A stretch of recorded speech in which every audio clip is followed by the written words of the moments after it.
more people care about Natasha than like any of the shows. I think that's not true. Don't say that on the live Zoom, Rosa. Okay, no, this is just so wonderful. And the number one first question, because 26 years, which is confusing because you're only 28.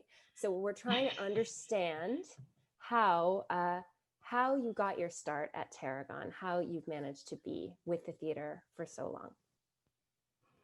Thank you, Rosa, for doing this and for that lovely introduction. And I will be a weepy mess because when I reminisce, I get teary. Everyone knows. I started here in February of 1994, so coming up on 27 years now.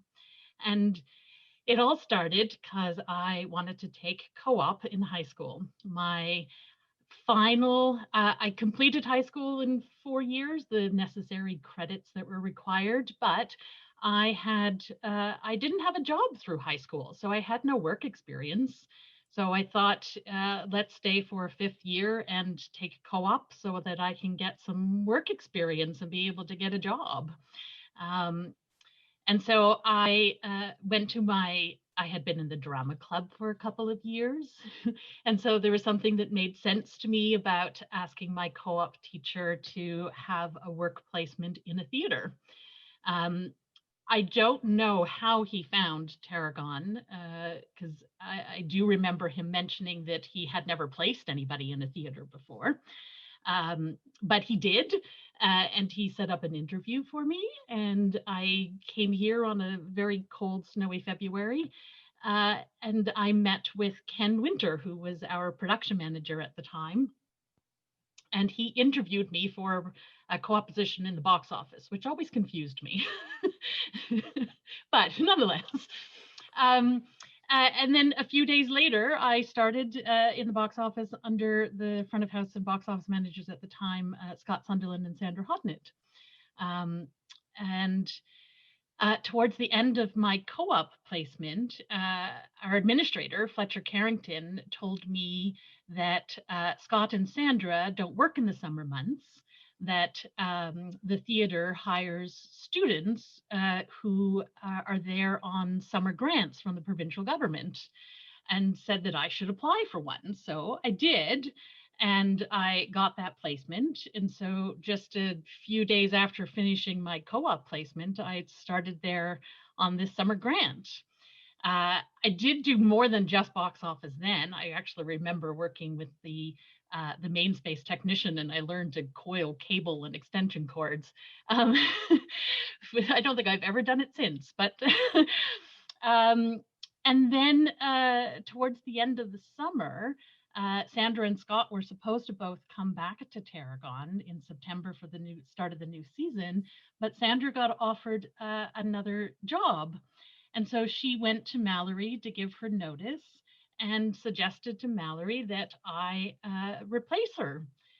And so there was only a few days between my summer job and becoming a paid employee.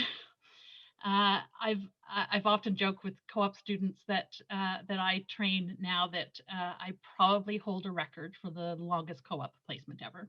Ever. That's amazing. Yeah. And so 2 things in there. One, was it weird that you were put in box office because you thought, oh, I'm really into drama and I'm going to do a co-op at a theater and maybe it'll be cool to, like, you know, be around the actors or be in the wardrobe. Did you have other ideas? I really didn't. I had no idea what to expect once I had a foot in the door. But box office is so central. You have your hands in every cookie jar when you're in the box office. It never gets dull. And you literally have a key to the cookie cabinet when you're in the box office. That's a real thing. That's true. And sometimes I have to come to you and say, Natasha, I know the theater isn't open right now, but I need a cookie. And who doesn't need a cookie? Me out. So, so that means, Natasha, that this is, well, it's your only ever job. Yes. Which is probably why you're so good at it. Thank you. But also, did you ever wish, like, that you had tried something else or that you'd done something else? No, I can't imagine having done anything else. I, I'm I'm a big believer in fate. And when I think back to 1994 and the sequence of events that had to happen for me to end up in this job, just 1994 was the year before Mike Harris came into power and cut those student grants. Those didn't exist in 1995. Just that one detail alone. And if Sandra never got that other job, if my teacher couldn't find a theater that took co-op placement, who knows? I feel like I'm meant to be here. That's okay. And like it's already starting. So I know, me too. there we go. I was trying to hold it back. So speaking of that, of all your time here, of loving it, you have come to know and become close with and form beautiful relationships with so many Tarragon patrons and subscribers over the years. Do you have any special memories that you'd like to share? Oh, so very many. Uh, there's this longtime subscriber. She sadly is not with us any longer. But she came to the theater. She used a wheelchair. And when I would see her arrive, I would come out from the box office and give her her ticket in the lobby so that she wouldn't have to come all the way up to the counter. And I remember one year she arrived for the show that was just prior to Christmas.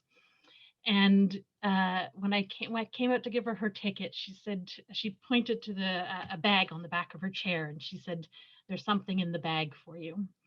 And I pulled out a bottle of wine, and she continued that 10, 12 years, maybe more. I can't remember now, without fail, every Christmas.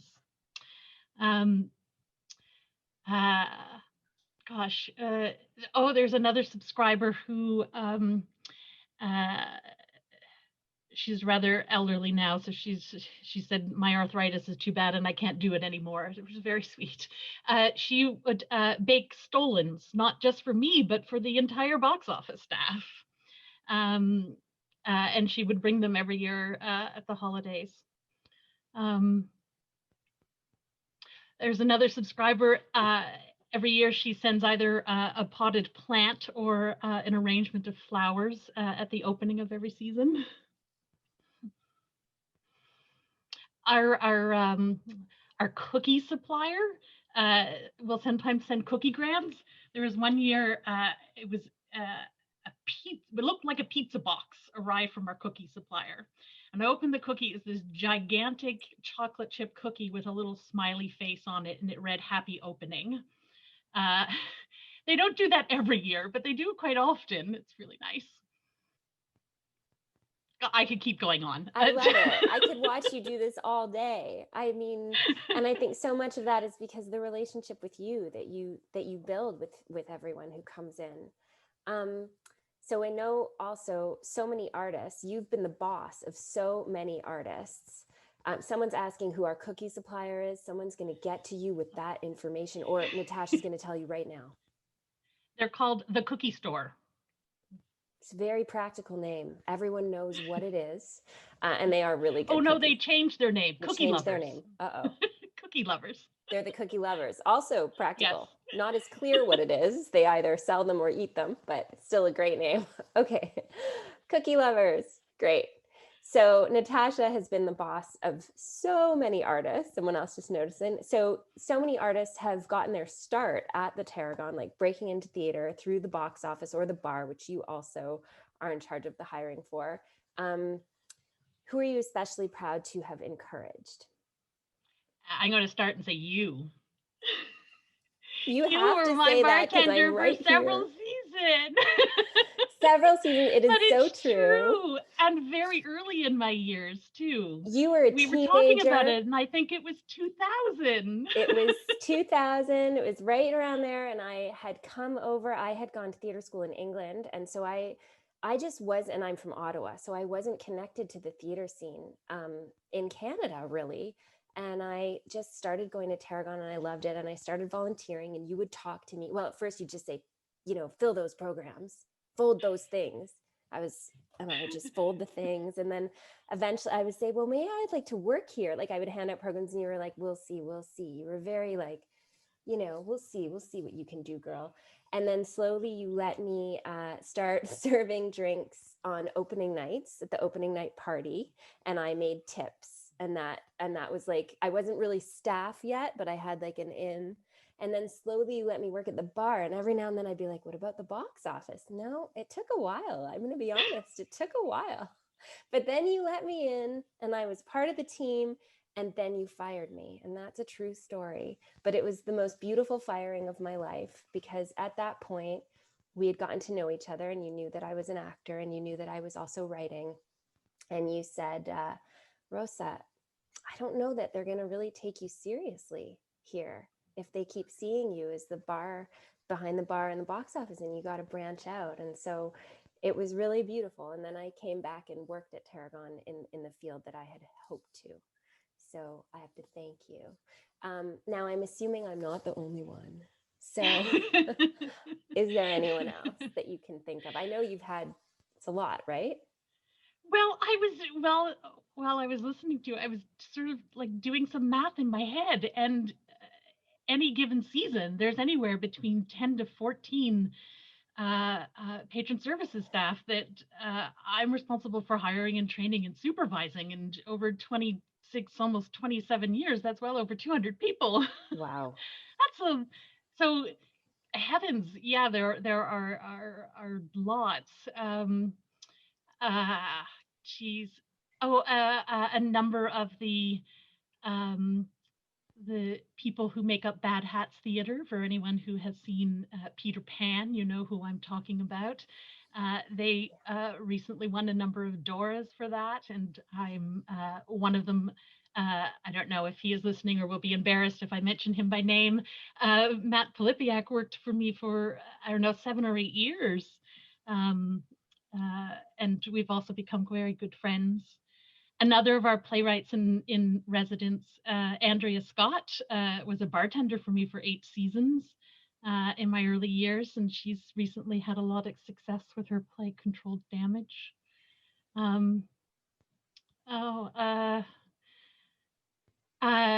Wesley Colford, who moved to his hometown in Sydney, Nova Scotia, and is now the executive director of the Highland Arts Theatre there. 4 or 5 years now, I think. They recently received professional theatre status in Nova Scotia. He's doing really great things there. Our current marketing director and our director of development and our interim development manager all started working for me before moving on to those positions.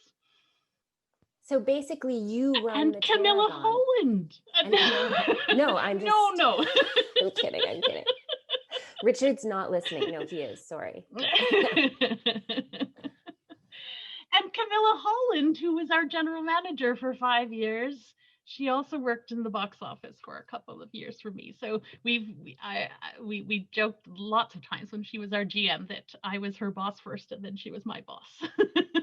I love it. And out of those, who is your favorite? I'm just kidding.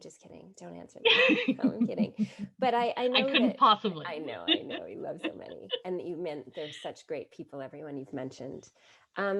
Well, artists, I mean, they can be really wonderful. Do you have any really beautiful memories of artists who've worked in theater while you've been in the box office? Yes. I thought this question might come up. I brought a show and tell. So, I'm going to reveal my age now. 5 years ago, I love you for saying that. I am very proudly 45 years old. I have earned every white hair.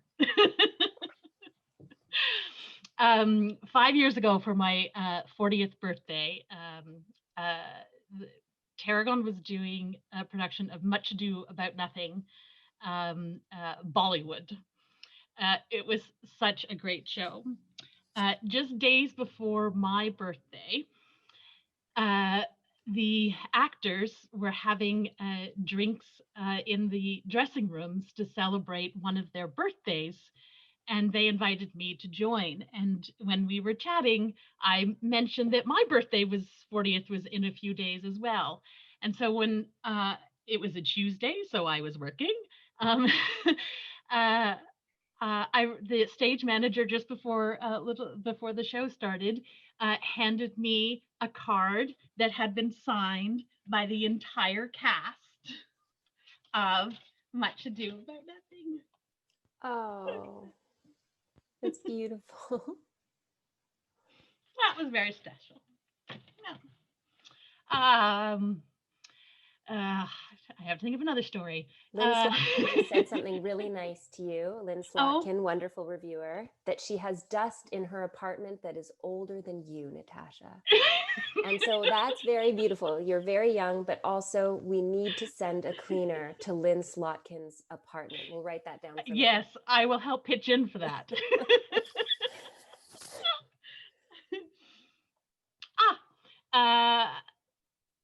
This is a play last season. I remember it was around 6:30 or so. The stage manager came to me and said that they were just in contact with one of the actors who was in a minor car accident on their way to show call. And so we may have to hold the house or start the show late. This actor had a number of lobby entrances. And so we would frequently have a little check-in, a little chat while she was waiting in the lobby for her entrance. And this night, when she came down for her first entrance, I was in a fairly serious car accident in 2008, and it was a very traumatic event. And so I know emotionally, never mind the physical, what that's like. So I approached her to ask her how she was feeling and to share a little of my story and try to support her in any way that I could. And she gave me a big hug and said, "Thank you." And then every night for the rest of that run, when she came down for her entrance, we had a big hug. That's beautiful. That's beautiful. The crying. Okay, so we're going to move the crying just for a minute and say, you know, artists can be really beautiful, but also they can be like a little difficult sometimes. Do you have any dirt? And this is what I would call a wine question. Read my mind. Without naming names, of course. No. We're not that kind of people. Well, two things come to mind. I'm ready. Some actors feel that they should have some extra privileges when it comes to tickets. And so if they are told that a show is sold out on the closing weekend and they can't get a ticket for their friend or their mom or their uncle who has just flown into Vancouver, they don't take that information very well. The worst example, and these are far and few between. There was it was just before the show was to start, and this actor was asked to finish his potato chips before going into the theater. Because potato chips make a lot of noise in the theater. They didn't take kindly to that question and dumped the bag of potato chips onto the carpet and then stomped on it with their foot and crushed it into the carpet. Oh my God. Okay, we have to know this name. I'm writing it down. No, I'm kidding. You're not going to tell me. That's bananas. I'll take it to the grave. Wow. But for the most part, artists are pretty nice. right? Yes, you are. Yeah. Yeah. Oh my God, someone's commenting, we're not reading that. He would never do that. um, so sometimes productions may use the lobby, right, for the entrance when they're doing quick changes, or sometimes if, everyone's seen it in the main space or in the extra space, usually I guess they'd go around where the bar is, but from the main space to come in and out the front entrance and like go up to the wardrobe back. How many have you had any like, really like down to the wire quick changes that you've seen, or people unable to make it through, like any panicked shenanigans? Not as many as you might think. Um, uh, I'd I'd say that lobby mishaps happen just as often as backstage accidents happen. Um, I certainly remember more than one occasion of an actor making an entrance through the main space at the same time that an audience member was trying to leave the theater, and there being a collision in the in the aisle. Um, that's been scary. Um, uh,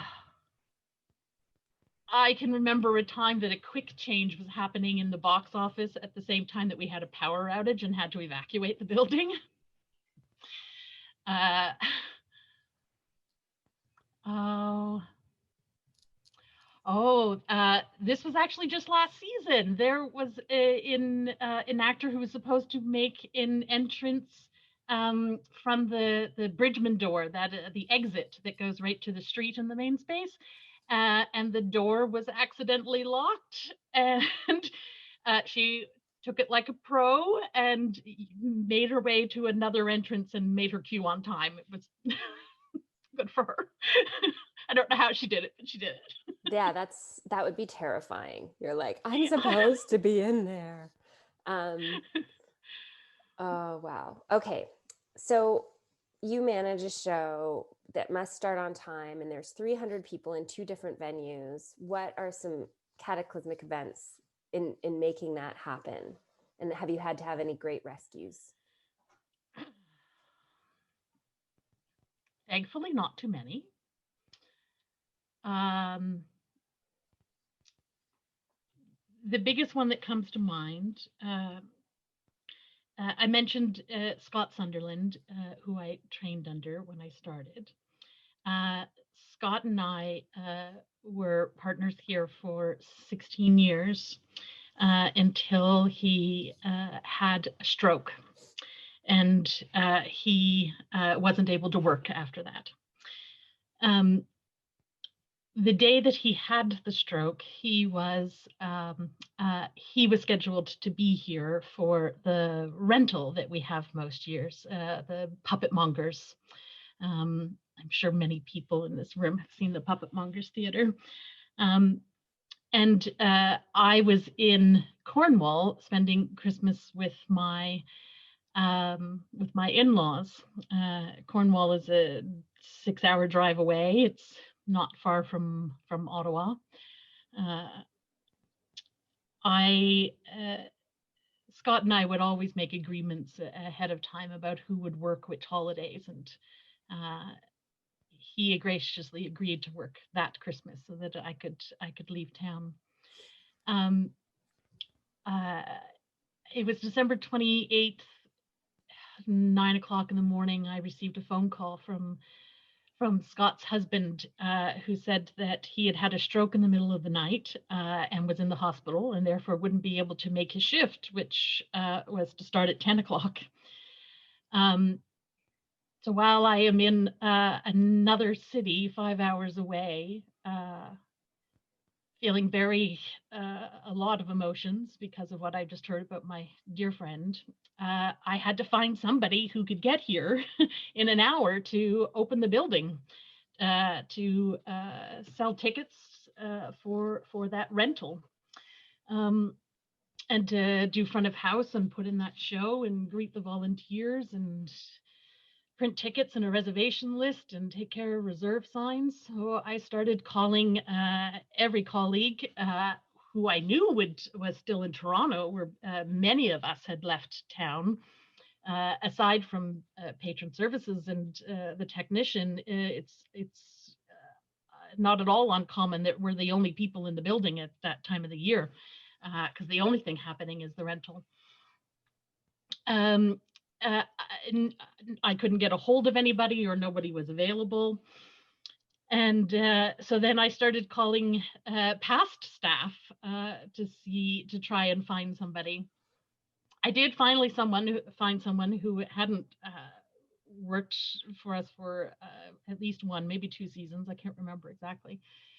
And they were able to get here. They said, I'm going to be later than 10 o'clock, but I'll get there.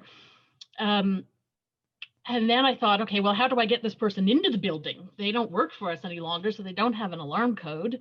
And they sure don't have keys once they get into the building either. So I had them call me when they got here, and I gave them my alarm code over the phone so they could get in. And I called the technician and arranged for them to come in early for their show call so that they could use the keys to unlock everything. And then I stayed on the phone with the box office person to walk them through how to get tickets ready and do all those things that I mentioned. And they did a remarkable job. That was a hard day. But, the audience came, the show went on, and nobody was none the wiser that just a few hours prior to that, there was chaos. That's a pretty enormous save. And also you brought up Scott, who I worked with. You know how much I loved him, but more than anything, and I think people know this about you, and I think that's why there's so many people here, is your loyalty and love for Scott through all the time you spent together at Tarragon, but after his stroke and through to his passing. You were amazing. And I know he just adored you. Anyways, someone even wrote if there were any Scott memories. I saw someone put it in the chat. This is the cry part. Yeah. Scott passed last year in 2018, and we met in 94. So what is that math? That's a lot of years. He started as my mentor and became my partner, and he became one of my best friends.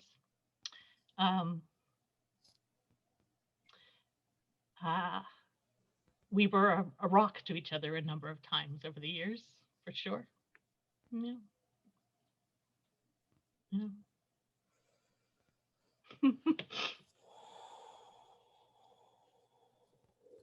So now we're moving towards the end, where if there are any pressing questions, they will be vetted by us. But if there's something you really want to know from Natasha, you can post it in the chat.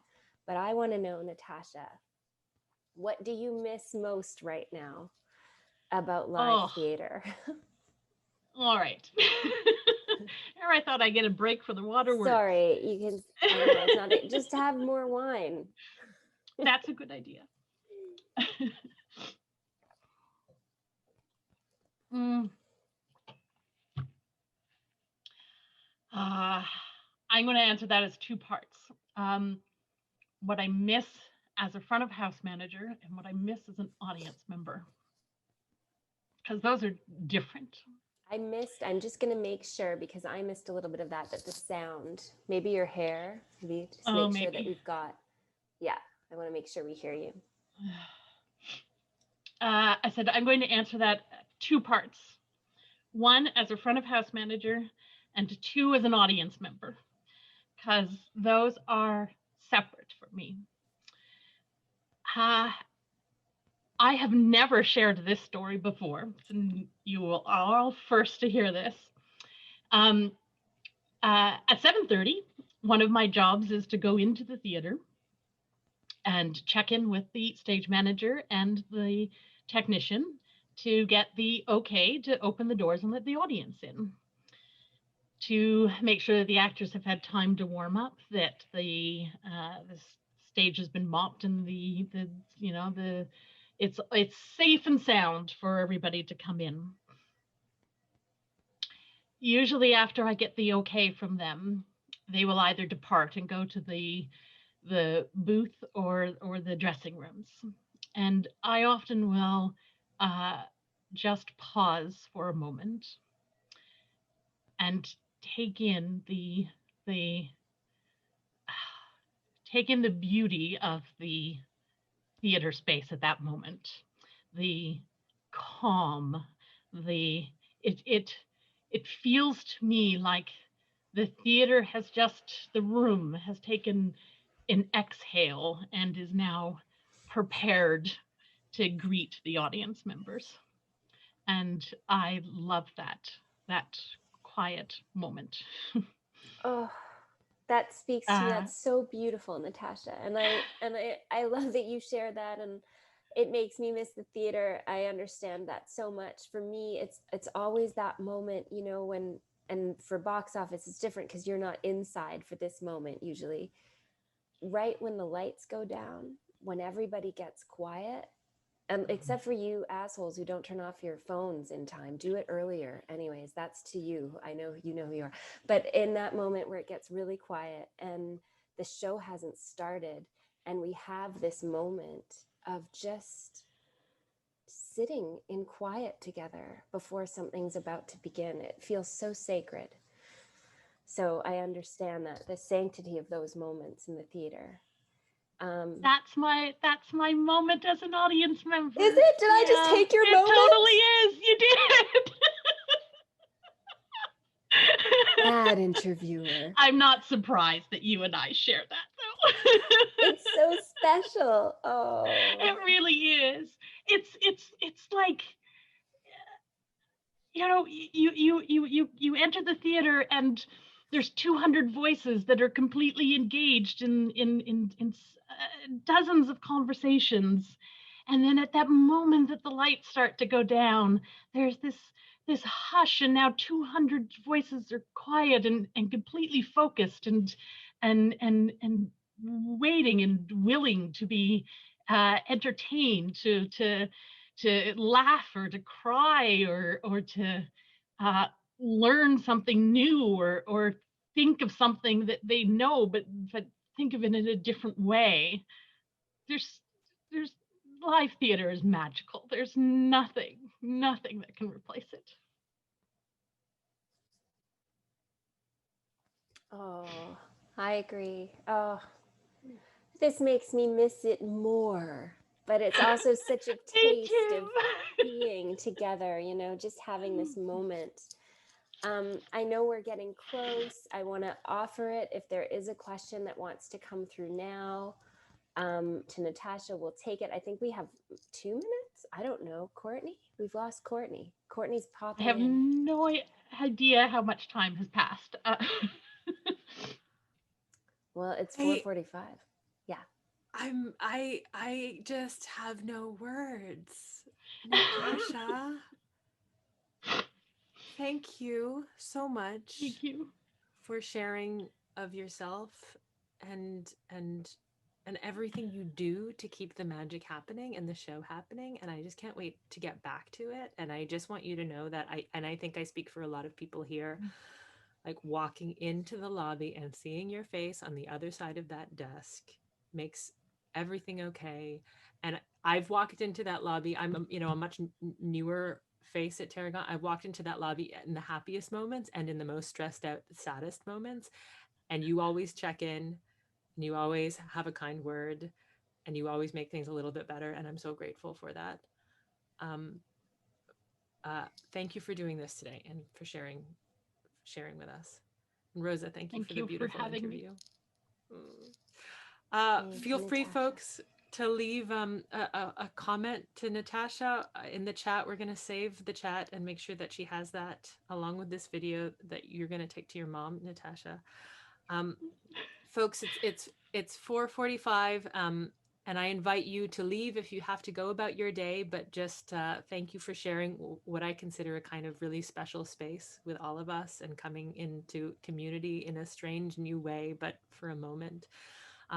If you're able to stay, I am going to send you out into Zoom breakout rooms, which means it'll be a smaller bunch of you, like 10 people, each with one member of the Tarragon staff who can just say briefly hello to you, let you know about some of the stuff that's coming up, maybe take some questions from you in the chat for 5 minutes tops, and then we'll go about our day.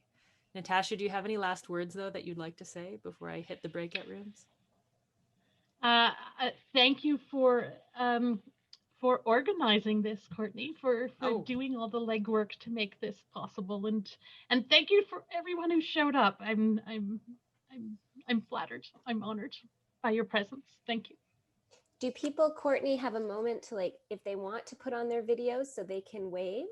What a good idea. If you want gallery view spotlight, maybe make it so everyone can have a minute to. If you want to turn on your video and just wave at Natasha.